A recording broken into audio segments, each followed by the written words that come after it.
Un tiers de la population mondiale est introvertie. Bien que ce trait de caractère soit reconnu de plus en plus, les personnes hypersensibles sont encore souvent considérées comme faisant partie d'une minorité de la population. L'entourage joue un rôle très important dans la vie de l'hypersensible. S'il n'est pas soutenu, il aura tendance à avoir une faible estime de lui-même. On lui demande souvent de ne pas être aussi sensible. Tous les introvertis ne sont pas identifiés comme étant hypersensibles, mais il y a pourtant un lien très fort. Voici 8 signes prouvant que tu es une personne hypersensible. 1. Tu as des sentiments profonds et tu es plus réactif émotionnellement. Tes proches t'ont-ils déjà dit que tu allais un peu trop loin dans tes explications? Les hypersensibles ont tendance à ressentir les choses beaucoup plus profondément et sont plus enclins à réagir émotionnellement aux situations. L'hypersensible aime traiter les choses en profondeur. Il est très intuitif et va très loin pour essayer de comprendre les choses. Dans l'ensemble, l'hypersensible est empathique. Il se soucie beaucoup des autres quand ils vont mal. Puisque ses émotions sont profondes, quand les autres souffrent, l'hypersensible souffre aussi. Cela t'aide à rester ouvert d'esprit quand tu peux facilement te mettre à la place de l'autre et donc comprendre ce qu'il traverse. 2. Tu préfères faire du sport seul. Les personnes très sensibles évitent souvent les sports d'équipe parce qu'ils sont mal à l'aise avec le public qui regarde chacun de leurs mouvements. L'hypersensible est plutôt attiré par le sport en solitaire, comme la course à pied, la randonnée, le vélo. Toutefois, il peut lui arriver d'aimer jouer dans les sports d'équipe s'ils sont dirigés par un ou des parents qui lui auraient fourni un environnement favorable, ce qui lui permet de s'impliquer plus facilement.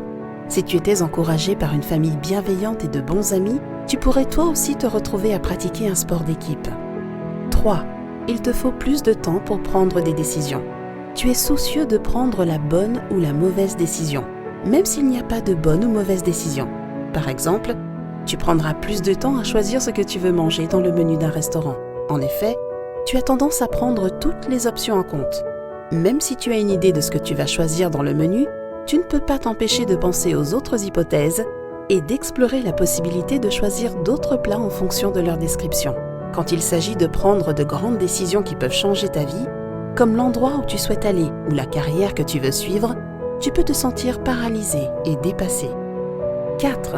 Tu fais attention à la subtilité et aux petits détails en général. Tu es sensible au changement, à ton environnement immédiat et aux gens qui t'entourent. Tu remarques les petits détails comme la nouvelle couleur de vernis à ongles d'une amie. Tu es une personne très sensible et il est très difficile pour toi de laisser passer cette subtilité car tu as tendance à lire entre les lignes. Tu prends l'habitude de remarquer les choses, tout peut t'affecter. 5. Tu es très consciencieux et as de très bonnes manières. Tu te soucies de la façon dont tu te présentes et comment les actions peuvent affecter les autres. Tu ne veux surtout pas leur causer d'ennui. Il t'arrive même de fournir beaucoup d'efforts dans les petites actions.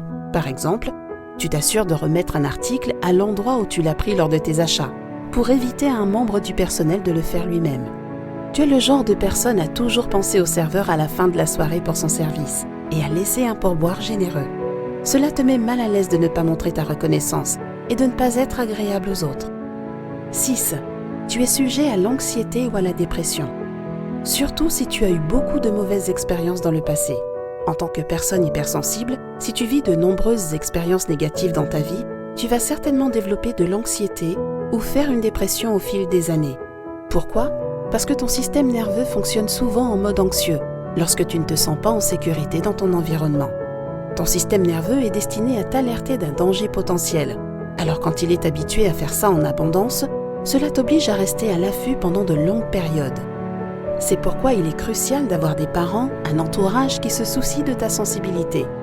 Il doit toutefois y avoir un juste milieu, car s'ils font en sorte que tu aies honte de cette sensibilité, ils t'empêcheront de la comprendre et donc de l'utiliser d'une manière productive qui peut t'aider à grandir. A contrario, s'ils te protègent trop de cette sensibilité, tu auras des difficultés à faire des transitions dans ta vie et à t'adapter à de nouvelles situations. 7. Les films violents ne sont pas ta tasse de thé. Le système nerveux d'un hypersensible est trop stimulé à la vue de films violents. Rassure-toi, il n'y a rien de mal à refuser de les regarder. Ton système nerveux te remerciera de cette bonne décision. 8. Tu travailles bien en équipe. Comme tu le sais déjà, l'hypersensible est un penseur profond. Cela fait de toi une personne très précieuse en équipe, car tu es capable d'analyser des situations et de comprendre comment les forces et les talents de chacun peuvent être utilisés. En outre, Tu peux identifier de nombreux avantages et inconvénients en ce qui concerne la prise de décision. Cependant, tu ne seras peut-être pas à l'aise dans le poste d'un responsable pour prendre des décisions réelles. Au lieu de cela, tu serais plutôt du genre à jouer le rôle de celui qui négocie et aide à faciliter les discussions, plutôt qu'être la personne qui doit agir. Pourtant, avec la bonne quantité d'encouragement et de bonnes pratiques, l'hypersensible peut faire un leader exceptionnel, grâce à sa capacité à sympathiser avec les collègues et avoir un esprit ouvert lors de la résolution des problèmes. Te considères-tu comme étant une personne hypersensible? As-tu une personne hypersensible dans ton entourage? Es-tu d'accord avec ces 8 points? Laisse tes commentaires ci-dessous. Vous avez aimé cette vidéo? Likez, abonnez-vous et activez la cloche de notification.